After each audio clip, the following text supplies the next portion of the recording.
Criterios. Una entrevista de Mix de Medios.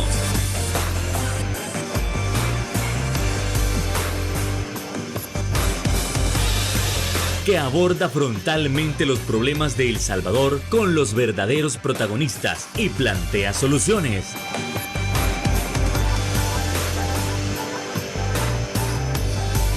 Criterios. Hola, ¿qué tal? Muy buenas noches, sean todos y cada uno de ustedes bienvenidos a una nueva emisión en su programa Criterios en este lunes 31 de octubre, y qué alegría que es fin de mes para poder analizar esos temas tan importantes que tanto nos interesan como nación. En ese sentido, hay mucha gente que se pregunta, mire, ¿para qué es esto de la reestructuración o las reformas a la ley del crimen organizado y también a la ley de telecomunicaciones? Es decir, ¿esto ayudará a seguir reduciendo el fenómeno de las pandillas como tal? ¿Esto permitirá reforzar el régimen de excepción o realmente para qué se hace? Y también, ¿qué es lo que se está llevando a cabo dentro de la Comisión de Trabajo? Para ello, nosotros tenemos en el estudio, para analizar cada uno de esos criterios, nada más y nada menos que el honorable diputado de la Asamblea Legislativa por Nuevas Ideas y San Salvador, Edgardo Mulato. Diputado, ¿qué tal? Buenas noches, mucho gusto. Bueno, muchas gracias, Fernando, gracias por tenerme en el set, y también con todos los amigos que siguen este bonito programa de Criterios, que sabemos que llega a todo el país, y para nosotros es sumamente importante darles a conocer el quehacer dentro de la Asamblea Legislativa y nuestros puntos de vista en relación al trabajo que está haciendo el gobierno del presidente Bukele y cómo nosotros apoyamos a este proyecto. Reiterarle nuestro agradecimiento, diputado, por haber aceptado nuestra invitación, y vamos entrando en materia con respecto a la reforma a la ley contra el crimen organizado. A ver, diputado, ¿qué es lo que ustedes están buscando cambiar o reforzar? Y según entiendo es para fortalecer el régimen de excepción. Por supuesto, qué reformarlo? Por supuesto.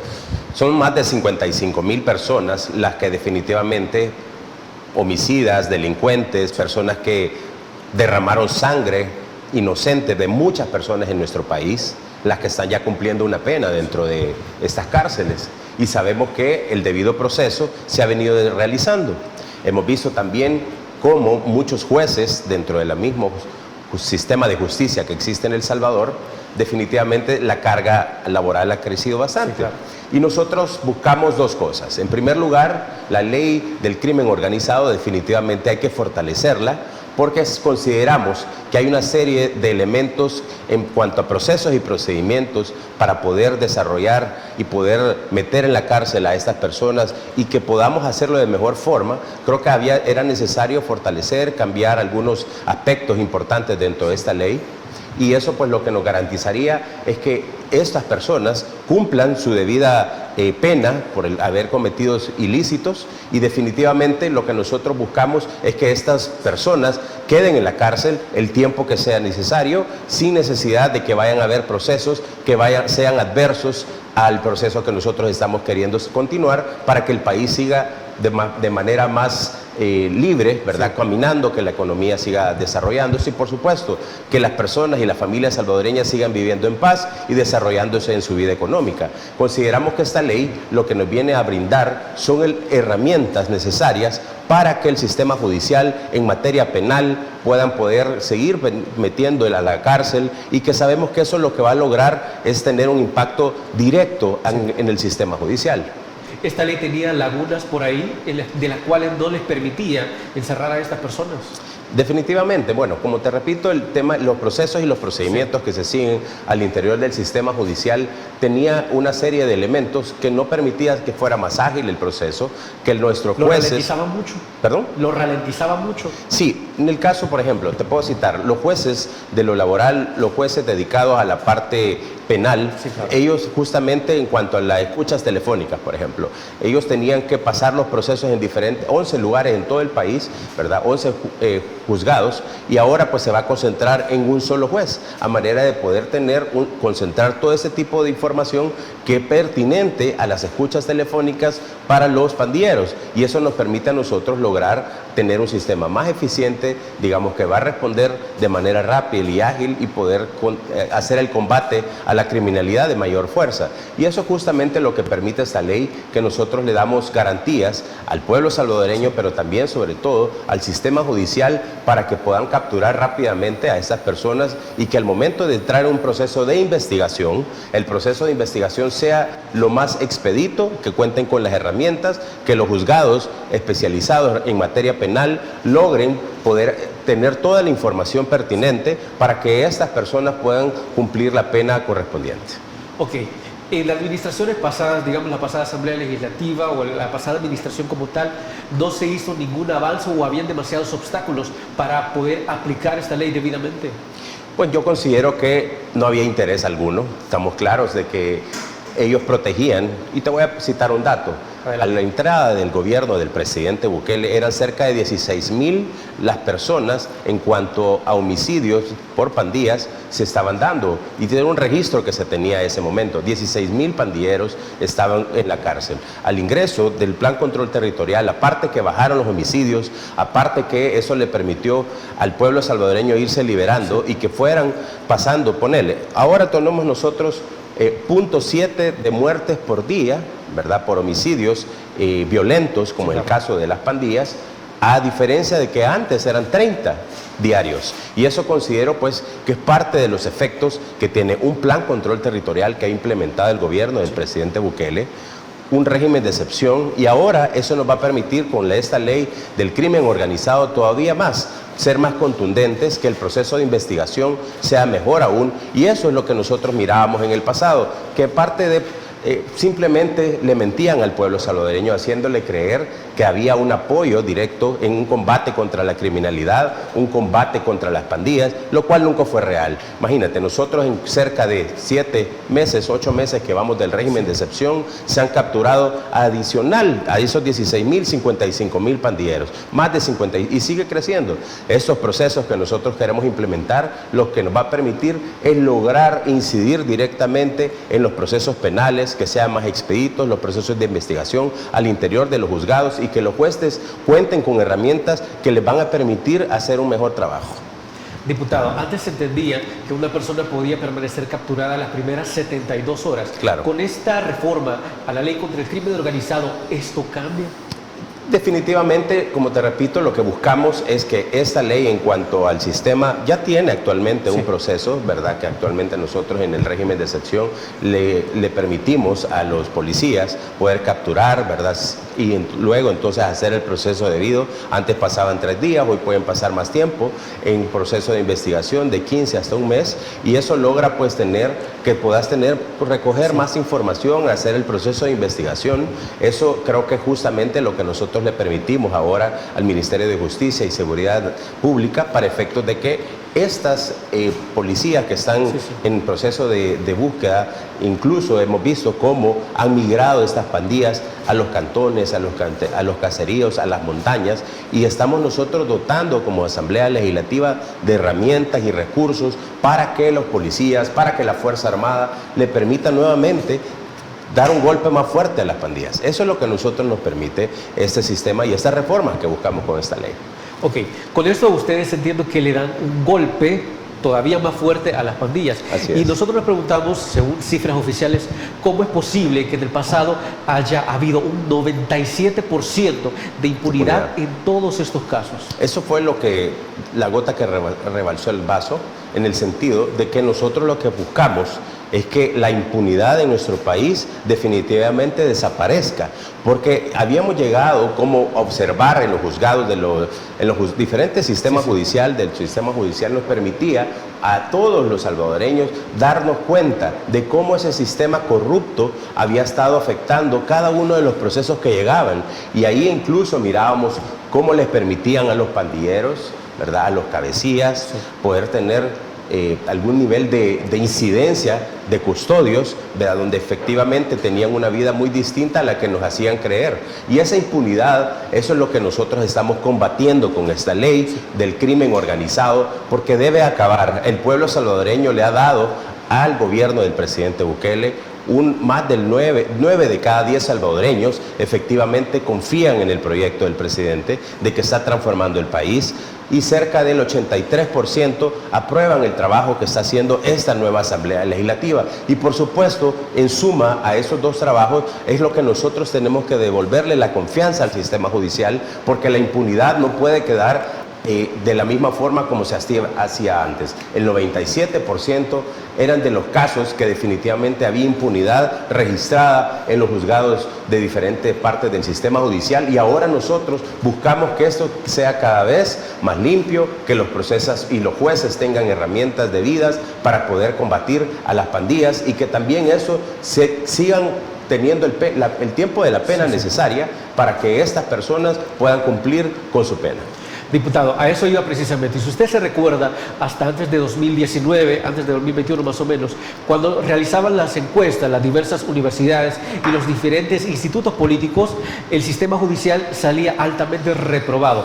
¿Usted considera estadísticamente que eso ha cambiado? ¿Se ha recuperado la confianza en las instituciones judiciales? Mire, en primer lugar, recuerdas, recién ingresamos nosotros como diputados de esta Asamblea Legislativa, cambiamos los magistrados. Sí.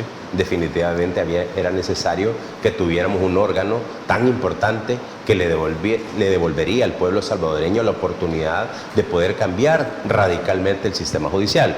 En primer lugar, y en segundo lugar, nosotros buscamos que la Asamblea Legislativa, junto al gobierno del presidente, los tres órganos del Estado, podamos trabajar en un solo objetivo. Eso es lo que pudimos ver el pasado fin de semana, como incluso el ministro de Justicia y Seguridad Pública, el ministro Villatoro, Gustavo Villatoro, él estuvo en Nueva York cumpliendo su trabajo por una invitación que le hicieron el Sistema de Seguridad Nacional, incluso la policía de Nueva York, y hacían consultas al gobierno de El Salvador a través de su ministro. Ahora nosotros somos referente en el mundo, somos un referente de cómo combatir las pandillas, y es justamente lo que estamos hablando.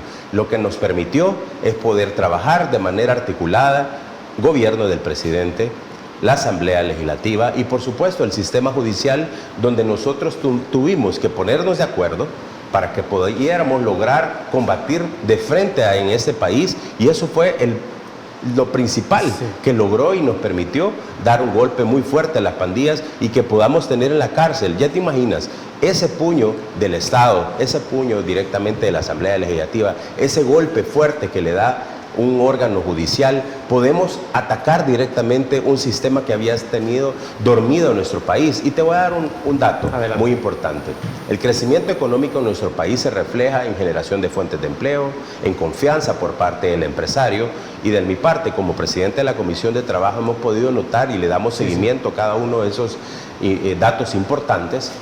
El crecimiento económico se registra en los empleos. Y ahora nosotros vemos cómo los empleos en nuestro país están creciendo. El 6% de crecimiento de nuevos empleos en periodo del 2021 a la fecha, nosotros tenemos 70,000 empleos más de los que no existían al año 2021.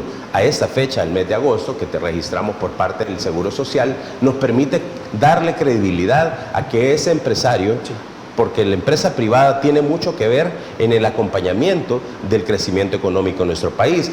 Nosotros como gobierno invertimos en la parte pública, pero también en la empresa privada debe continuar, complementa por supuesto. Sin embargo, el mayor número de empleos se ve reflejado en la empresa privada. Son cerca de 65,000 los nuevos empleos al agosto de 2022, los reflejados, y creo que eso es sumamente importante. El 11% del crecimiento es para la empresa privada, y ahora el 6% en materia total de empresa pública o privada. Y eso es lo que nosotros nos permite darle fuerza a nuestro país, darle credibilidad al pueblo salvadoreño y la confianza de que ahora la certeza jurídica para invertir es justamente lo que nosotros estamos dándole los beneficios al pueblo, que nuestra gente pueda incluso poder invertir ese dinero que les extorsionaban, ahora queda en las manos de los salvadoreños, queda en los bolsillos de cada uno de ustedes, y eso es justamente lo que nosotros queríamos realizar, justo lo que hablábamos, la ley del crimen organizado, incluso la ley de telecomunicaciones, también eso es importante,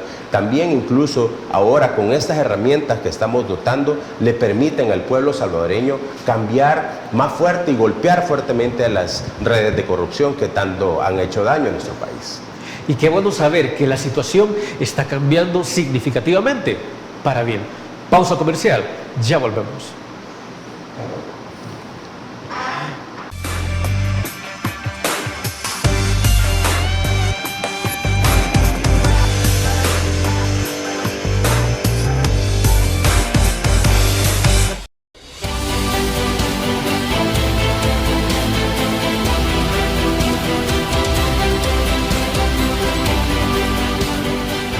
Nuestro compromiso, nuestra pasión, son algunas de las cosas que nos caracterizan como salvadoreños. Farmacia La Buena, la farmacia de todos.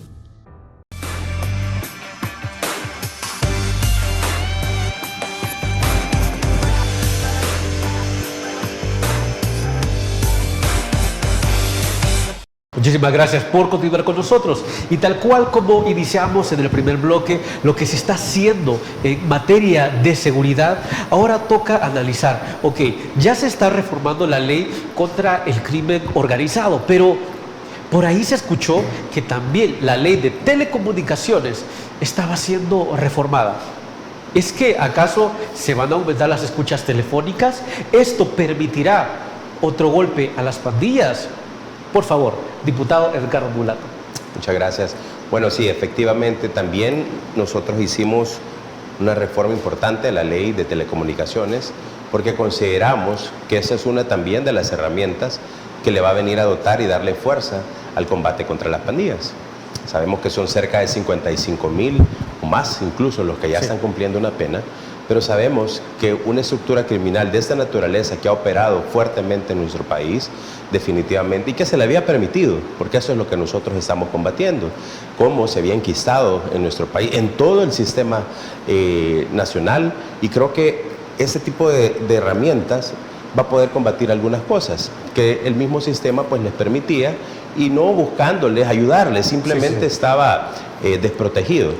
Te voy a contar algunos ejemplos que le va a permitir lograr combatir fuertemente en cuanto en materia de comunicaciones. Adelante.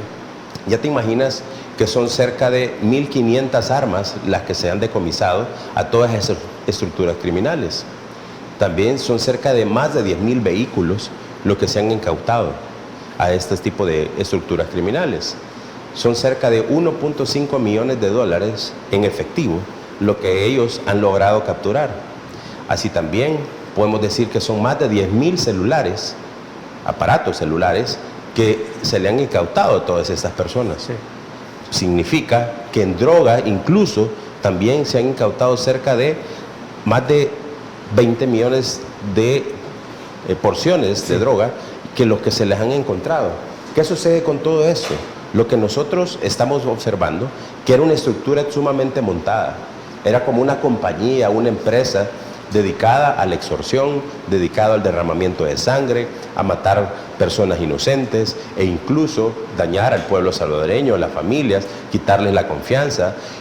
¿Qué hacemos con esta ley ahora?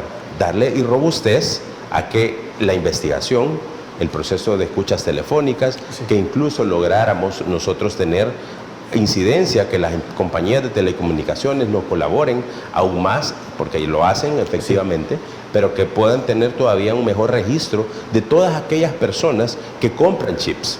Por ejemplo, si tú vas a una compañía de telecomunicaciones o vas a una de estas que venden chips, ¿verdad? Alguna caseta, ya sea en un centro comercial, en el centro de San Salvador, tú puedes adquirir un chip por $2. Tú vas, te presentas, te piden el documento único de identidad y con mucha facilidad tú puedes adquirir un chip de esa naturaleza, la cantidad de chips que tú quieras, ¿verdad? Indistintamente si presentas o no el DUI. Ese tipo de prácticas son las con las que nosotros queremos acabar, porque es importante tener un registro físico de la cantidad de personas que compran con nombre y DUI y rostro. Entonces, la ley de la reforma, la ley de telecomunicaciones nos permite poder investigar, poder pedirle a las compañías de telecomunicaciones ese registro y que éstas no se nieguen a entregarlo, porque seguramente no tienen todas un registro de las personas. Y yo pude hacer un sondeo hace algunos días acá en San Salvador, donde adquirí unos chips y con mucha facilidad se me vendió, incluso no andaba el DUI, no lo portaba, y lastimosamente pues me lo vendieron, pero no es culpa de las trabajadoras, no son las personas las que tienen ese problema, sino que básicamente no existe un control eficiente y efectivo. ¿Es el y sistema que lo permite? Sí, o sea, no te permite, incluso, no porque no lo quieran hacer, no lo solicitan, o sea, no es una obligación. Así es. No es, digamos, un delito no tener esa documentación. Entonces, ahora nosotros lo que estamos buscando es que sea, digamos, legal poder pedirle a la persona, ¿verdad? Y que no quede a discreción del vendedor, porque no es culpa del vendedor, no es el vendedor el que tiene el problema, sino que el mismo sistema pues te permite que lo puedas hacer de esa forma. No existe un seguimiento, no existe incluso alguna ley que definitivamente pueda combatir que la gente tenga que entregar su DUI, que pueda comprarlo de manera adecuada, ¿verdad? Y que pueda presentarlo. Porque el que nada debe, nada teme. Y eso es justamente lo que nosotros queremos hacer. Si tú querés comprar 1 o 10 chips, hay que hacerlo de la manera correcta. Si no es que queramos impedir que la comercialización se haga, no. Lo que queremos es que haya un registro de quienes lo compran, para que nuestra gente pueda tener, las compañías de telecomunicaciones y el gobierno pueda tener control de quién hace uso de estos chips, porque sabemos que estos sistemas de comunicación le permitían a esas estructuras criminales comunicarse con los centros penales, donde estaban incluso en el pasado, ¿verdad? Estaban ahí los pandilleros, los cabecillas, y eso era lo que antes se hacía. Hoy ya no. Hoy los sistemas penitenciarios definitivamente cortan cualquier comunicación, pero sabemos que las personas que han quedado todavía deambulantes, nosotros queremos garantizar que eso no se vaya a seguir dando, porque estamos seguros que el régimen de excepción, estamos 100% seguros que estamos dando un golpe fuerte, pero queremos que en el futuro eso no vaya a suceder nuevamente. Eso queremos que nosotros tengamos una ley, que las compañías de telecomunicaciones nos apoyen. Sí, claro. Hemos dado 100% de contundencia y el gobierno está siendo sumamente efectivo.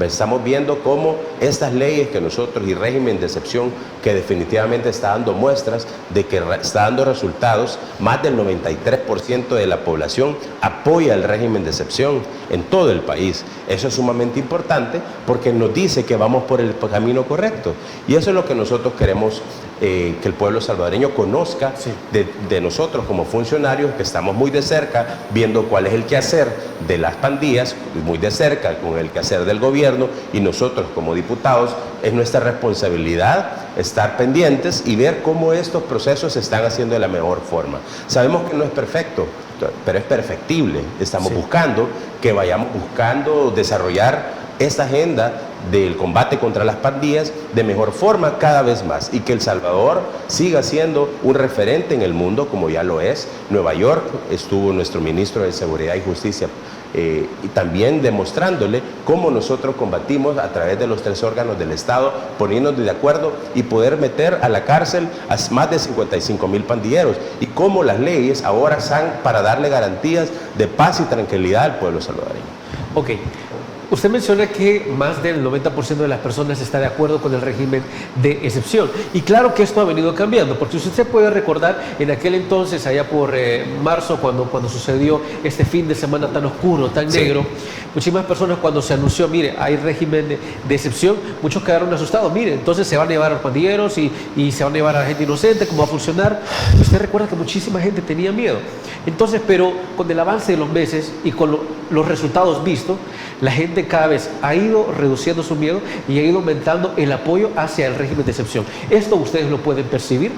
Por supuesto, como te decía, es nuestra responsabilidad como diputados estar muy al pendiente del quehacer del combate contra las pandillas, de cómo nosotros incidimos como diputados en este apoyo al gobierno, generándole gobernabilidad al pueblo salvadoreño, gobernabilidad al presidente, para acompañarlo, y cómo vemos que el sistema judicial se suma Sí, efectivamente, el 93% de la población aprueba el régimen de excepción. Sí. Eso significa porque ellos están viendo, están observando y definitivamente también están viviendo en carne propia que esa extorsión que antes se les retiraba por parte de los grupos terroristas, ahora les queda para ahorro, para poder invertir en sus hogares, Sí, claro. una remodelación de tu casa, un pequeño patio que no tenías, una reparación del techo, el cambio de sistema hidráulico de tu casa, cosas pequeñas. Ese dinerito te queda ahora en el hogar. También poder comprarle zapatos a tus chicos, Sí. poderlos llevar un fin de semana a poder pasear, ¿verdad?, en el país. Ahora vemos cómo el turismo también está saliendo adelante. También podemos ver cómo nuestra gente ahora invierte un poco más en sus pequeños negocios. Yo incluso estuve en la Avenida Independencia, en el centro histórico. Claro. Ahí es conocido como la zona de los zapateros, y ahí podemos ver cómo estas personas también están viviendo de manera adecuada ese régimen de excepción. Ellos me cuentan que era $40 a $80 lo que les quitaban por cada uno de los locales, y son cerca de Cada 1,000 mes. cada mes, por supuesto, y por semana eran a veces entre $20 y $30. O sea, ya te imaginas, son cerca de $100 los que se les quitaban en algunos casos, y vemos cómo eso ahora ha cambiado. Ellos ya, ese dinero, me cuentan, les sirve para pagar recibos, les sigue para poder comprar más materia prima para los zapatos, suela, ¿verdad?, poder dar una mejor atención, incluso reparar sus máquinas. Ellos mismos me contaban de que los mismos pandilleros llegaban y les pedían que les repararan zapatos, que les hicieran zapatos a la medida. O sea, definitivamente ellos utilizaban a estas personas, a estos trabajadores que con oficios dignos, para efectos de poderse vivir ellos, y ellos tenían que pagarlo porque si no, o los mataban a ellos o a sus familias. Yo creo que justamente eso es lo que nosotros estamos retirando. También pude estar en el Zurita, esta es una plaza acá cerca del centro histórico de San Salvador, algunas cuadras hacia abajo, y pude hablar con nuestra gente. Yo estoy en un programa dentro de la Comisión de Trabajo que le permite formar a gente. Sí, así es. Yo no podía haber entrado si eso hubiera pasado hace algunos meses, porque estaba cundido de pandilleros. La misma gente me cuenta que agradece mucho al gobierno del presidente y la gestión que este servidor está haciendo desde la Comisión de Trabajo, de llevarles cursos de formación que les permiten a ellos tener nuevos ingresos que no tenían en el pasado. Los ingresos que ahora tienen es gracias al régimen de excepción, porque ahora ellos pueden tranquilamente salir de sus casas a cualquier hora del día, cerca de las 5, 6, 7 de la tarde, regresar a sus casas y ver a su familia con tranquilidad, pero antes no lo podían hacer porque cruzaban de un lugar a otro. Ahora sus clientelas, ellos pueden pasar de una cuadra a otra, porque la pandilla 18 y la pandilla MS era lo que mandaban en esos territorios. Ahora el pueblo salvadoreño puede tocar y caminar por total tranquilidad. Sí. Incluso los buses, ¿verdad? Tú te mueves en una ruta de un lugar de tu casa hacia tu trabajo o al lugar donde vendas tus productos, ¿verdad? Y con total tranquilidad puedes hacerlo de un lugar a otro, porque si tú tenías el DUI, un ejemplo, si tú tenías el DUI que pertenecía a Ilopan, ahí mandaba la 18 Revolucionarios. Sí. Pero si tu trabajo y tus clientes estaban en Soyapango y ahí estaba la MS, definitivamente no podías llegar ahí, porque si alguno de ellos te agarraba, te miraba tu DUI que pertenecía ahí, no salías de ahí. Sí. A pesar, porque siempre sus territorios se respetan, ¿verdad? Y eso justamente es lo que nosotros hemos desmantelado. Si te fijas, el gobierno del presidente Bukele ha venido trabajando en un proceso de desmantelamiento de muchos sistemas de corrupción, que es lo que había tenido a nuestro país amarrado para efectos de no poder crecer. Te puedo poner un ejemplo. En la informalidad tiene mucho que ver, y ya estoy hablando un poco del tema laboral también, pero tiene que ver con todos esos efectos positivos que el régimen de excepción nos está brindando. Por ejemplo, si tú te mueves en la parte laboral para nosotros es clave, porque sabemos que ahí podemos ver el impacto. Ahora, como te lo repetía en el espacio anterior, el crecimiento económico se está viendo en el sistema económico activo del Seguro Social, o sea, la gente que está registrada ante el Seguro Social. Pero hay el 70-80% de la economía de nuestro país se mueve en la informalidad. Son muchos oficios varios, ¿verdad? Sí. Son empleadas domésticas, son zapateros, son fontaneros, son eléctricos, panaderos. una cantidad de personas que venden incluso productos de temporada y de eso viven en todo el país, los mercados. Entonces hay gente que no paga IVA, ¿verdad? Que no pagan sí pagan IVA en la compra de productos, en las transacciones, pero no pagan al fisco, no están registrados ante el Seguro Social. Entonces hay una serie de beneficios que nosotros estamos queriendo que nuestra gente tenga. Así, al igual que estas personas del Zurita que pudieron ser beneficiados con nuevas fuentes de empleo, con nueva generación de emprendimientos, que es lo que nosotros estamos queriendo apoyar. Ahora estamos viendo cómo nuestra gente puede, ese sector informal, migrar eventualmente a ser formales, porque es lo que estamos trabajando y los beneficios los estamos viendo a través de este régimen de excepción. Y qué bueno saber los resultados positivos que se están obteniendo con este intenso trabajo que se está realizando en la administración actual. Pausa comercial, ya volvemos.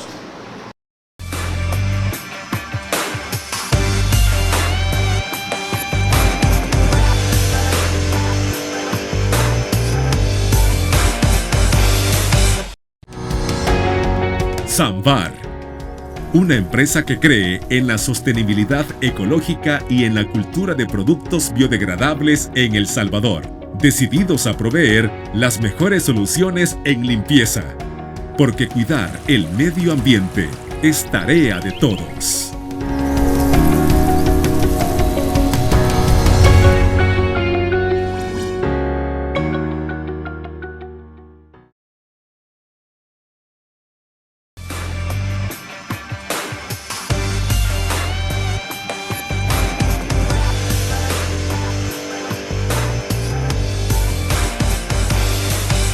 Otro de los trabajos que se ha estado realizando en la Asamblea Legislativa es la de la ley del presupuesto para el 2023. A ver, este presupuesto se ha incrementado. ¿A qué esferas van a tener más dinero? ¿Será que hay alguna que otra que va a tener menos presupuesto para este próximo año debido a la crisis económica mundial? ¿O de qué manera se está trabajando para satisfacer las necesidades de las y los salvadoreños? Diputado, por favor. Por supuesto, bueno, el tema de seguridad es prioridad, sí. El tema de educación es prioridad también para nuestro país y por supuesto el sistema de salud. Hemos visto cómo venimos de un sistema de pandemia donde nos atacó la salud, no solo El Salvador, sino que todo el mundo. Sí. Pero aquí era ver qué país es el que mejor daba resultados en ese sentido, no por perseguir, digamos, una agenda global, sino porque cómo nosotros conseguíamos nuestras vacunas, a dónde las comprábamos. Y eso era justamente lo que el gobierno se preparó. Pero a pesar de no haber tenido el apoyo de gobiernos pasados en la Asamblea Legislativa, el presidente pudo dar repuntes importantes en materia de salud. Y ahora, por supuesto, que si cuenta con el apoyo de una bancada cian, por supuesto que eso le va a permitir tener un mayor presupuesto, ¿verdad? Que él está proponiendo un incremento. Y eso justamente es lo que nosotros vamos a hacer, apoyarlo, porque damos gobernabilidad y que se prepare para potenciales escenarios de salud, para incluso mejorar nuestro sistema, el Hospital Rosales, ¿verdad? Que esa es una promesa de campaña y yo estoy seguro que el presidente ya está trabajando en eso, ¿verdad? Y vemos también como el Hospital El Salvador ya es un hospital, ya está incluso funcionando como tal porque fue un centro de vacunas. Ahora el Hospital El Salvador ya atiende especializaciones. También vemos cómo en El Salvador se ha mejorado a los médicos, cómo se les ha dignificado, se ha contratado más personal médico y eso va a seguir mejorando para el próximo año. También vemos en materia de educación, cómo Mi Primera Escuela es un proyecto invaluable para nuestro país. ¿Por qué? Porque el presidente está buscando que nuestras escuelas no sean el ejemplo de lo que nos legaron. Cerca de 5.000 centros escolares que definitivamente una buena parte de ellos están en deterioro. Es triste llegar a esos centros escolares y ver los pupitres que tienen con los que estudian nuestros niños. Sí, así. Ver incluso cómo esos centros escolares carecen de baños adecuados para los niños, sucios, ¿verdad? Incluso vemos no son condiciones para que un niño pueda aprender. Por supuesto, incluso los maestros son pocos. Comparten al aula de segundo y tercer grado, de cuarto y quinto grado, un solo maestro para dos digamos, grados. Entonces, ese tipo de situaciones son muy difíciles. Incluso vemos cómo llegan muchas áreas hasta noveno grado, cuando debiesen llegar hasta bachillerato, ¿verdad?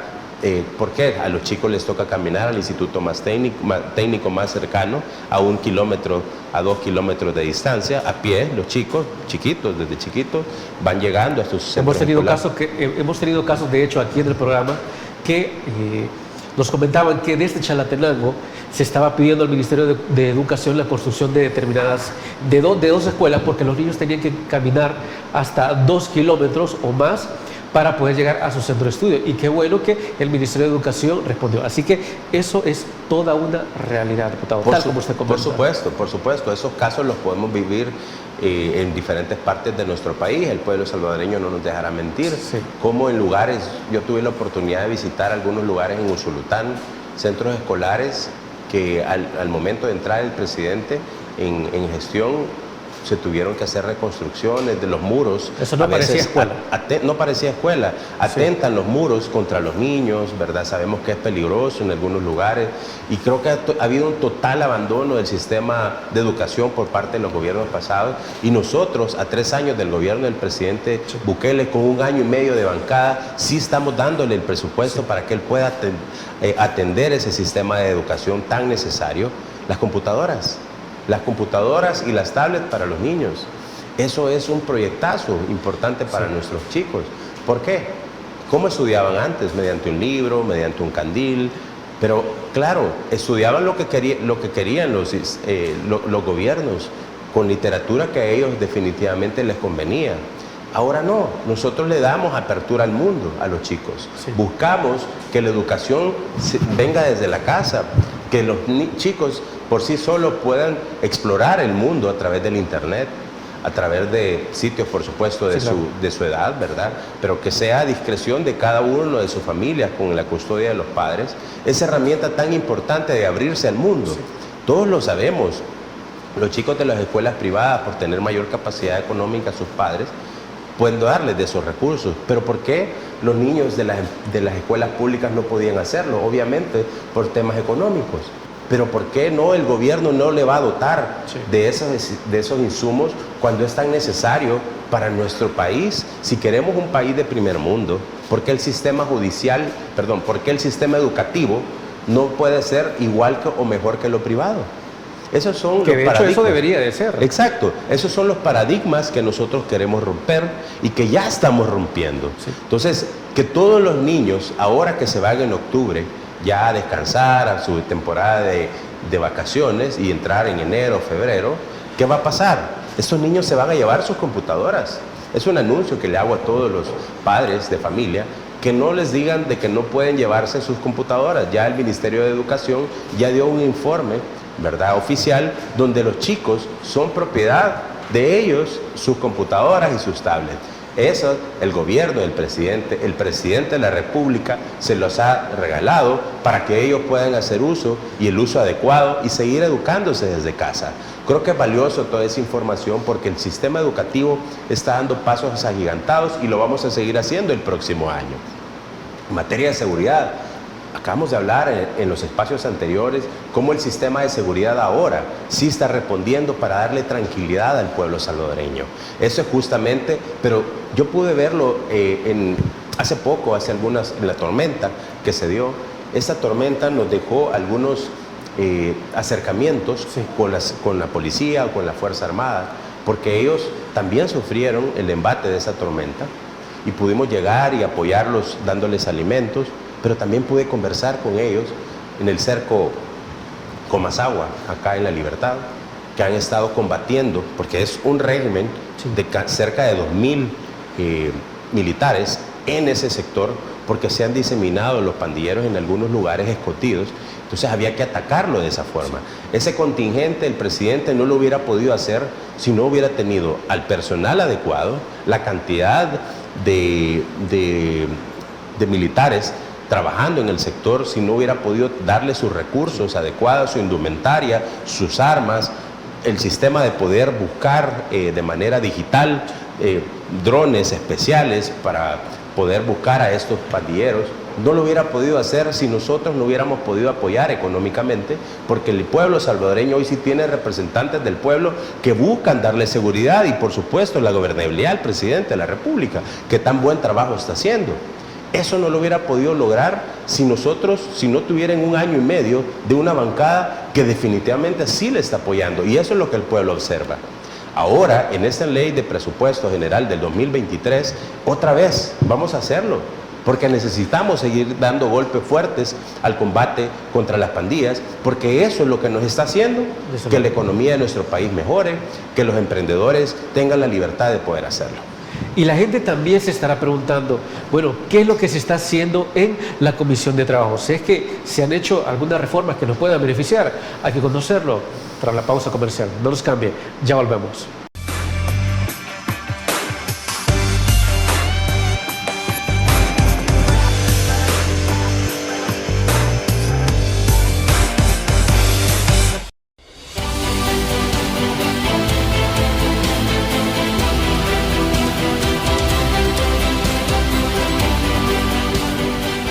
Nuestro compromiso, nuestra pasión, son algunas de las cosas que nos caracterizan como salvadoreños. Farmacia La Buena, la farmacia de todos.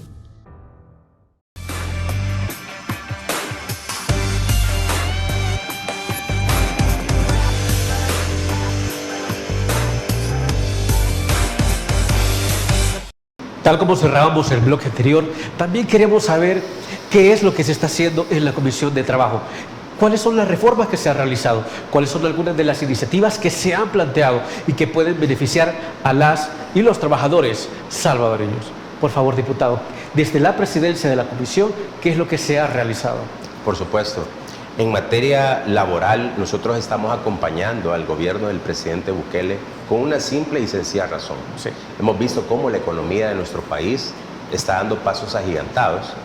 Pudimos observar cómo del 2021 al 2022 son 70,000 nuevos empleos de la empresa privada y la empresa pública. En su gran mayoría, 65,000 corresponden a la empresa privada, al sector privado, y todo eso es gracias a la confianza que la empresa privada tiene en las políticas públicas que implementa el gobierno del presidente Bukele. Si esto es así, ¿por qué la Comisión de Trabajo no va a acompañar con reformas que ayuden a armonizar ese trabajo? Desde luego. Y eso es lo que nosotros nos hemos plegado.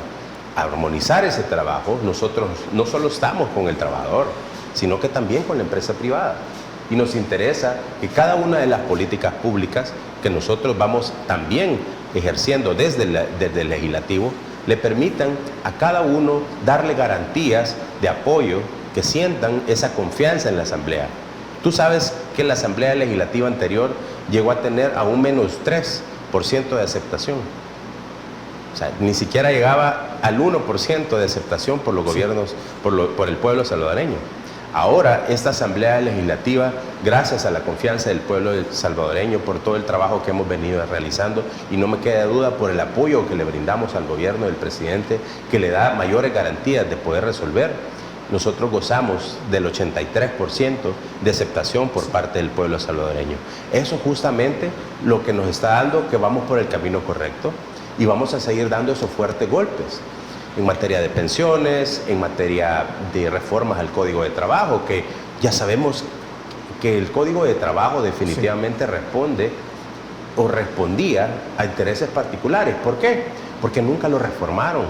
Si es del año 72, 50 años tiene un código que definitivamente ya estaba totalmente desactualizado, cuando habla en colones incluso, cuando ya definitivamente las leyes, y eso es justo lo que nosotros hemos trabajado, una lista de reformas urgentes que eran necesarias para poder armonizar el trabajo. De todo es el saber que vas, una denuncia, una demanda a uno de esos malos empresarios que no les paga una indemnización, sí, claro, que no les paga sus vacaciones, que no les da sus prestaciones laborales, llega a los juzgados después de haber pasado el proceso del Ministerio de Trabajo. Dos cosas. Uno, que el empresario podía de manera antojadiza decir, si el juez dictaminaba que se le pagara al trabajador lo adeudado, él podía discriminar y decir, pago la multa o pago lo adeudado, porque eso es lo que te permitía la ley. Ahora ya no. Nosotros hicimos una reforma que, aparte de pasar de 57.14 $, porque eran 500 colones por infracción, Ya te imaginas, alguien que le debían una indemnización, que le debían una vacación, horas extras. Sí. Eso en cantidades podía llegar hasta $300. Y si le adeudaban al trabajador esos $300, definitivamente, si le adeudaban al trabajador, por ejemplo, $1,000, pero en las infracciones llegaban en 57.14 por 4 infracciones, eso podría llegar a tener a unos $250, $260. Iba a preferir el empresario pagar la multa a pagar lo adeudado, que eran $1,000. Eso es lo que nosotros ahora estamos atacando contundentemente, que sí o sí se le pague el adeudado, que es también, si al caso que el juez dictamine que sea a favor del trabajador, también el empleador va a ser, digamos, acreedor de una multa por no pagar lo adeudado. Entonces ya el empresario se lo va a pensar 2 veces, no cometer una infracción en contra de sus trabajadores, y eso es por empleado. Entonces pasamos de tener 2 salarios de 57.14 a 2 salarios mínimos como mínimo, sí, ¿verdad? Hasta máximo de 12, dependiendo del tamaño de la empresa. Si tú sos un microempresario, por ejemplo, tú tenés que pagar infracciones de 2 salarios mínimos. Y si tú tienes una grande empresa, podés llegar a pagar infracciones hasta 12 salarios mínimos. Entonces, eso es justamente la reforma que nosotros hicimos al artículo 627 del Código de Trabajo, y así entre otros elementos. Y qué bueno saber que ahora las empresas privadas tienen que cumplir con sus obligaciones o se tienen a este tipo de multas también. Bueno, momento de nuestra siguiente pausa comercial. No nos cambie, ya volvemos.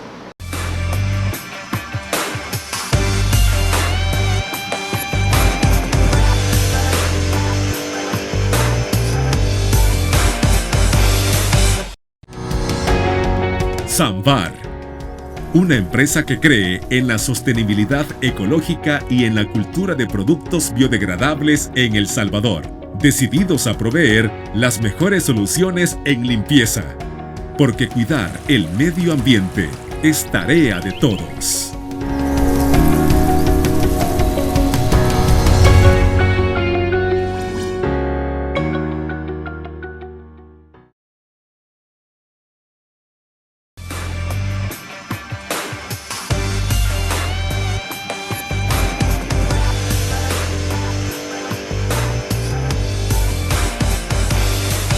Y es que, en efecto, en la actual administración se están garantizando los derechos de las y los trabajadores muchísimo más que en gestiones anteriores. Diputado, por favor. Así es. En materia laboral, como repito, estamos dando golpes muy fuertes a la armonización entre el trabajador y los patronos. Por ejemplo, te puedo citar que también ya no existen para nosotros, dentro de esta Asamblea Legislativa, trabajadores de segunda categoría.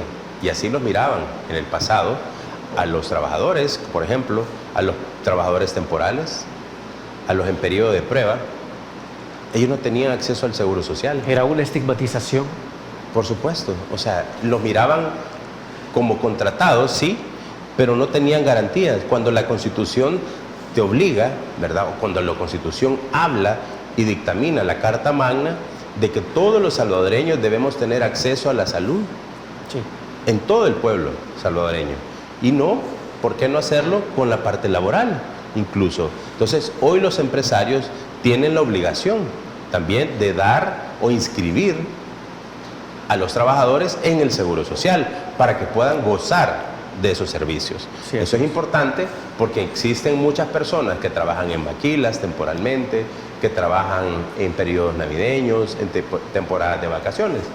Y estas personas no gozaban del Seguro Social. Es una obligación ahora por parte de los empresarios poder contratar, sí, a los temporales, pero darles el servicio del Seguro Social. Entonces, porque igual ellos también se accidentan. Sí, así es. De igual forma, esas personas de igual forma tienen accidentes laborales, se enferman, y no por ser trabajadores temporales no pueden gozar de esos servicios. Y mucha gente también ha utilizado ese modelo de contratación de 6 meses, 3 meses, 6 meses, para evitarse esos gastos, ¿verdad? Que para ellos es un gasto, pero definitivamente es una obligación, y nosotros, la Carta Magna lo dice, que hay que darle el seguro social a todo el país. Esa es una de las reformas que nosotros hicimos y ya entró en vigencia.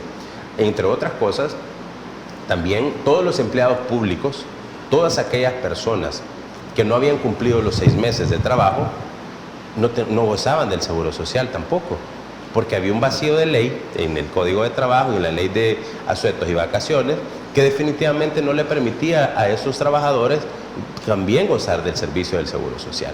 Esa es una reforma importante porque si tú dentro de los 6 meses laborales no podías gozar tampoco, igual te enfermabas, igual te accidentabas, tus familias también no podían gozar de ese servicio. Entonces nosotros estamos garantizándole al pueblo salvadoreño que parecieran cosas menores, pero para el pueblo, para ustedes, para el trabajador, es importante porque les puedes dar salud a tu gente, medicinas, tratamientos especiales en el Seguro Social, que antes no se tenían. Ahora sí, los trabajadores temporales y en periodo de prueba y todos los trabajadores de la empresa pública que no gozan, que no habían cumplido los 6 meses, también podrán hacer goce del Seguro Social. Y así, entre otras cosas importantes como convenios, la Organización Internacional del Trabajo en materia de maternidad, en materia laboral. Eso también es parte de lo que nosotros hemos hecho y acabamos de meter una iniciativa importante para agilizar los procesos laborales al interior de los juzgados de lo laboral. Y eso es parte de lo que nosotros estamos trabajando y ojalá pues puedan conocer más del trabajo que hacemos dentro de la comisión en función de todos los trabajadores y de los patronos.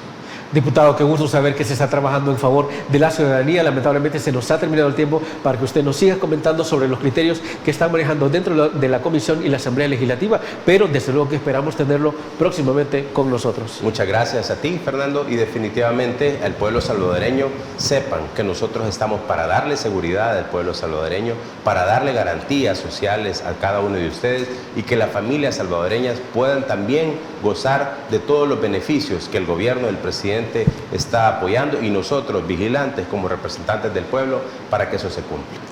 Así sea, diputado. Amigos y amigas televidentes, gracias por habernos sintonizado una vez más. Como siempre, recuerde que el criterio más importante en todo aspecto siempre lo va a tener usted. Que descanse. Feliz noche. Criterio. Una entrevista de Mix de Medios.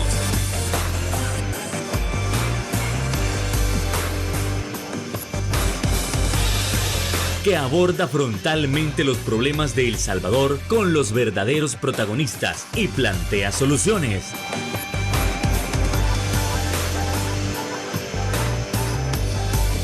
Criterios.